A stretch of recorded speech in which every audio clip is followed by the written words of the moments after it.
grande. Primero, sin quebrantamiento no hay verdadera adoración. Segundo, Dios habita con los quebrantados. Tercero, sin quebrantamiento no se cumple el propósito. Y ahora vamos con el cuarto. Sin quebrantamiento no hay plenitud. ¿Estás tomando nota? Me alegro. ¿Has traído Biblia? ¡Wow! Eso ya me admira. Tremendo eso.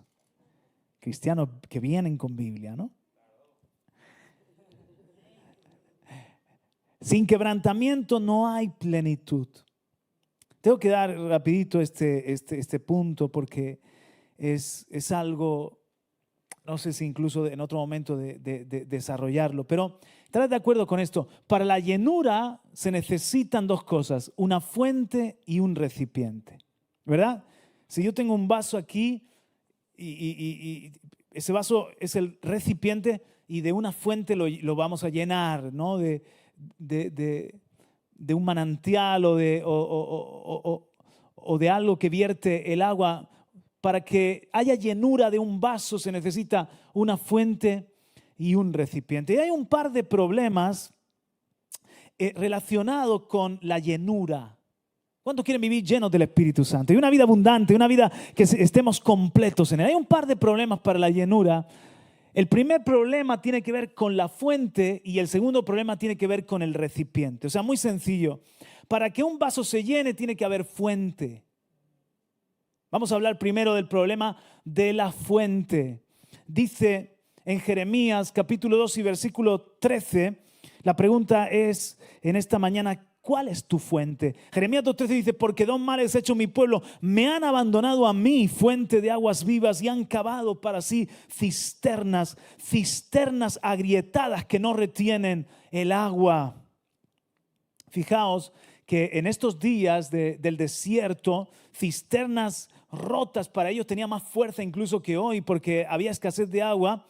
Y entonces en las cisternas ellos tenían que almacenar agua. Pero ¿qué tal si la cisterna está agrietada? Que entonces pierde el agua. Y dice, ustedes son tan locos, tan necios, han cambiado, dice Dios a Israel, una fuente, como soy yo para vosotros, una fuente de agua viva que no cesa de proveer agua viva por cisternas agrietadas que no retienen el agua. O sea, y se estaba refiriendo, ¿a qué se estaba refiriendo? A que ellos habían dejado la adoración y el servir a Dios por dioses falsos. Y dice Dios, esos dioses falsos no tienen agua que ofrecer. Son una fuente, una cisterna agrietada que no tiene nada para dar. No son la fuente que te puede llenar. Y quizás tú me dices, bueno, Juan Carlos, ¿y qué tiene que ver eso conmigo? Muy bien para Israel, pero piensa, ¿cuáles son nuestros ídolos hoy en día? O sea, piensa, ¿cuál es tu fuente? ¿Por qué algunos de nosotros no experimentamos llenura y una vida de plenitud en Dios? A pesar de que dice la Biblia que estamos completos en Él, a pesar de que dice la Biblia que nos ha dado el Espíritu sin medida. ¿Por qué? A pesar de que Jesús dice, os doy vida y vida en abundancia. ¿Por qué hay tanta escasez dentro de los hijos e hijas de Dios en este tiempo? Y tenemos que pensar en la fuente. ¿Cuál es tu fuente? Da un codazo al que está a tu lado, por favor, dile, ¿cuál es tu fuente? Estos son algunos de nuestros ídolos. Hemos cambiado a Dios por el trabajo. Hemos cambiado a Dios por el placer, o por el pecado, o por la casa, o por el coche. Hemos cambiado a Dios por viajar o por nuestra empresa o por nuestros sueños y proyectos. Y en eso gastamos nuestra vida y nuestro tiempo y nuestra fuerza. Y Dios se ha quedado como algo más. Y Dios no es algo más. Dios dice que solo a Él servirás y solo a Él adorarás. No pueden haber, con el matrimonio de Dios no pueden haber amantes. Solamente Él. Y espera nuestro amor en totalidad, ¿verdad? Y entonces Israel había dejado a Dios por esos ídolos que no llenaban su vaso. Una fuente que no tenía agua para dar. Y esto no te llena, mi hermano. Todo esto es solamente cisternas rotas que no son capaces de llenar, aunque tengan un espacio en nuestra vida, el trabajo, la familia, el tener un vehículo, da gracias a Dios por eso y todo lo demás. Pero nada de eso es mi fuente. Solamente Jesucristo es mi fuente. En ti están todas mis fuentes de gozo, dijo el salmista. Aleluya. Entonces, solo el Señor puede ser tu fuente. El otro problema que tenemos tiene que ver con el depósito, o sea, la fuente y el recipiente. Pues el otro problema tiene que ver con el vaso. ¿Cómo está tu recipiente? ¿Cómo está tu vaso? Dice el apóstol Pablo, 2 Corintios 4:7, pero tenemos este tesoro en vasos de barro para que la excelencia del poder sea de Dios y no de nosotros. Somos vasos de barro. Pero algunos, como vaso de barro, somos vasos agrietados que pierden el agua. Hay algunas grietas en nuestra vida. Por ejemplo, el vaso agrietado que no retiene lo que el Señor nos entrega. Tenemos grietas por donde estamos perdiendo la bendición. Algunas de esas grietas podrían ser estas: problemas en nuestro matrimonio, un pecado recurrente, depresión, pereza. Hay que cerrar estas grietas. Por eso el Señor nos da, y como nos da, no retenemos, no vivimos en plenitud, dejadez, indisciplina espiritual. Querer vivir desconectado del cuerpo de Cristo es imposible. Querer estar conectado a la fuente sin estar conectado al cuerpo de Cristo. Pero hay en especial una de esas grietas, quizás una de las peores, y que es la soberbia. ¿Qué es lo que nos llena? La gracia de Cristo. Juan Carlos, ¿de qué nos estamos hablando, Señor, hoy? De la grandeza del quebrantamiento. Y hemos dicho que la grandeza, ¿por qué el quebrantamiento es tan importante? Porque no se puede tener plenitud, no se puede vivir en llenura sin quebrantamiento. ¿Por qué? Porque el quebrantamiento es el antídoto de la soberbia. Porque ¿qué es lo que nos llena? La gracia de Cristo. ¿Y cuál es el peor enemigo de la gracia de Cristo? Dice en Santiago 4:6, pero Él da mayor gracia. Por eso dice, Dios resiste a los soberbios, pero da gracia a los humildes. Con el quebrantamiento Dios te puede llenar de gracia, pero la soberbia, dice que Dios resiste a los soberbios. El problema es que la soberbia o también el orgullo se saben disfrazar. Y es necesario desenmascararlos en la presencia de Dios o en momentos como estos. Es necesario. Ahora, quiero decir algo para que todos nos sintamos un poco así aliviados. Este problema lo tenemos todos. Todos tenemos soberbia. Todos tenemos orgullo. Sonríe, trae la mascarilla al que está a tu lado. Dile, tú también.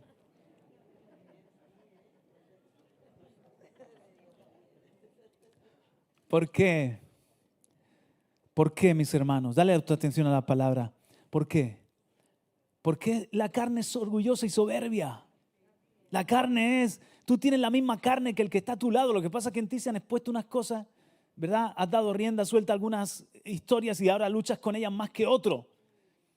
Pero todos en un momento dado podemos ser religiosos. Todos en un momento dado podemos ser débiles. Todos en un momento dado podemos ser altivos o soberbios. Todos en un momento dado podemos airarnos. Todos.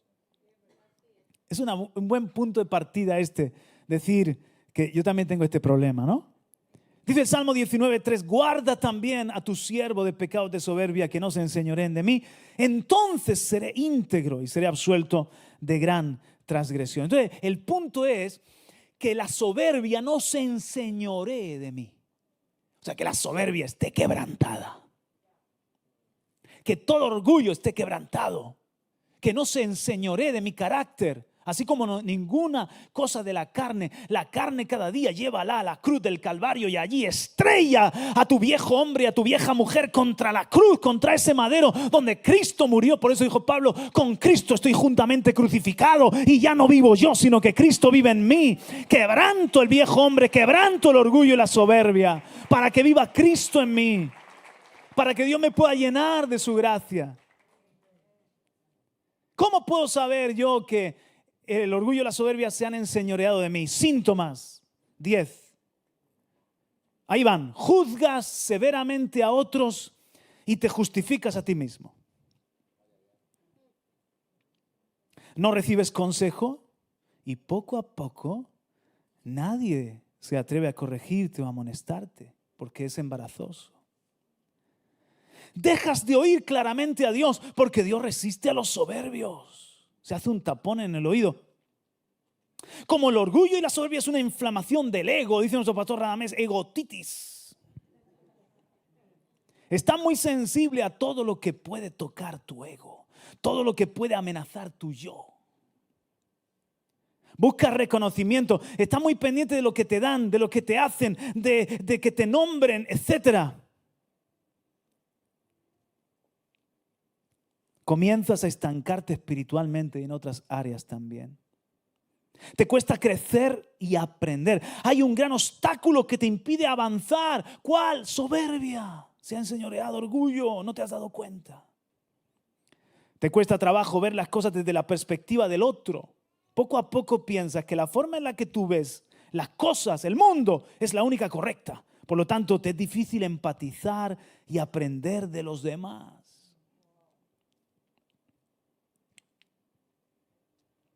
El último, inconscientemente restas valor a otros.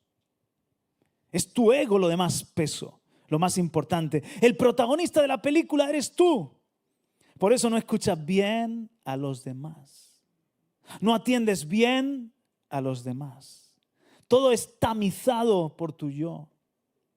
Y no te das cuenta de las necesidades de otros. Qué triste es eso. ¿A qué es bonito vivir con la gente quebrantada y humilde? ¿Por qué? Porque son capaces de salir de su yo y servir, de salir de su yo y escuchar, porque son capaces de aprender. Cuando se levanta el orgullo y la soberbia, tú eres el sol de tu planeta, de tu sistema solar. Nada opaca tu luz. Esto lo dijo Charles Dickens. Hay grandes hombres que hacen a todos los demás sentirse pequeños. Pero la verdadera grandeza consiste en hacer que todos se sientan grandes. ¡Wow! ¿Verdad de la buena? Claro que sí. Cuando amas a alguien, le haces sentir importante, le haces sentir a alguien grande. Entonces, ¿qué es humildad según Jesucristo? Humildad no es problemas de autoestima. Humildad no es que no me sale la voz del cuerpo. Humildad no es que ando, ¿verdad?, cabizbajo ahí como... Yo he conocido gente así, que tú la ves y tú dices, ay, pobrecito, que alguien le dé de comer a ese muchacho. Pobrecita, mírala, seguro tiene agujeros en los calcetines, en las medias. Pero luego, dentro hay un dragón que no veas.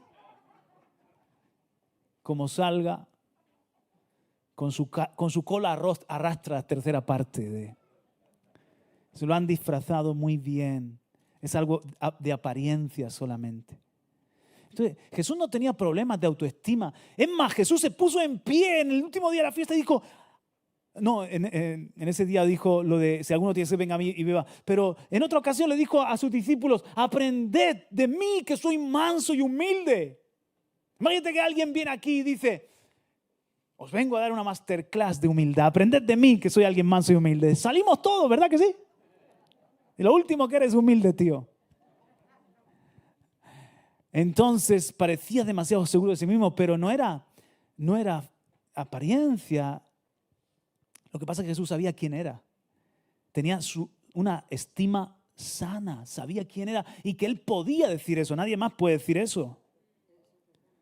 Pero Él podía decir eso. Humildad es reconocer que necesito a Dios y a los demás. Humildad es tener a los otros como más importantes que uno mismo. Y por supuesto al Señor como más importante que uno mismo. Entonces, para que entendamos el punto, ¿cómo dominar la soberbia? El quebrantamiento vence la soberbia para que podamos vivir en plenitud. Paradójicamente, el quebrantamiento del ego cierra la brecha de tu vaso. Así como el vaciarnos nos llena, así como el humillarnos nos exalta, así como al dar recibimos. Si quieres cerrar esa brecha horrible de la soberbia o del orgullo que se está enseñando de ti, métele quebrantamiento, quebrántate delante de Dios, arrepiéntete, humíllate delante de Dios, depende de Dios. Rómpete en la cruz del Calvario en 1000 pedazos, porque eso va a cerrar brecha.